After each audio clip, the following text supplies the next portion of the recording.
Mark Twain sarcastically defined faith as believing what you know ain't so. Harvard professor Steven Pinker described faith as believing something without good reason to do so. And the famous atheist Richard Dawkins said, faith is the great cop-out, the great excuse to evade the need to think and evaluate evidence. Faith, he said, is a belief in spite of, even perhaps because of, the lack of evidence. If their criticisms were aimed at the Bible, I can understand a little of where they're coming from.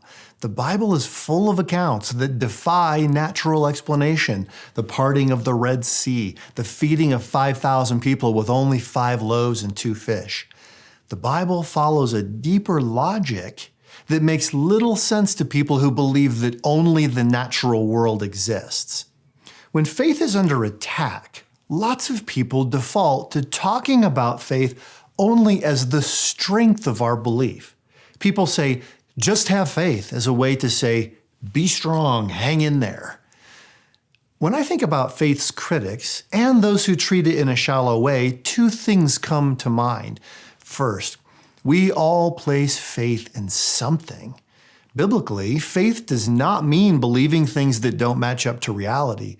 It means admitting that God is the greatest reality in the universe, who solves the mysteries of knowledge and existence while bringing healing and purpose to our lives.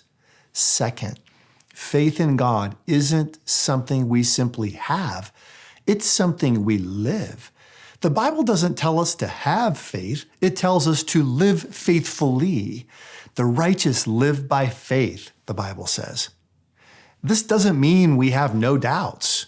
Doubt can even be healthy as long as we put it in its proper place. We have to doubt our doubts as much as we doubt what we're putting our faith in. The goal isn't to prove everything we believe 100%. It's to form beliefs that are true and that we are justified in holding. The question about faith isn't whether we can work up strong feelings about it. It's whether the object of our faith is worthy. That's why it's important to look at stories of people who've lived faithfully. Amazing people who developed the scientific method, created ideas of charity and human rights, abolished slavery, developed world-changing technologies, brought billions out of poverty, and established the modern idea of education.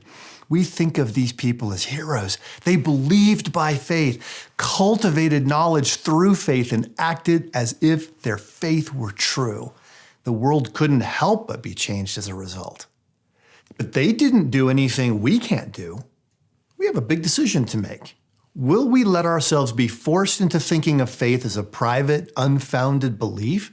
Or will we step up and live beyond ourselves in a way that changes the world?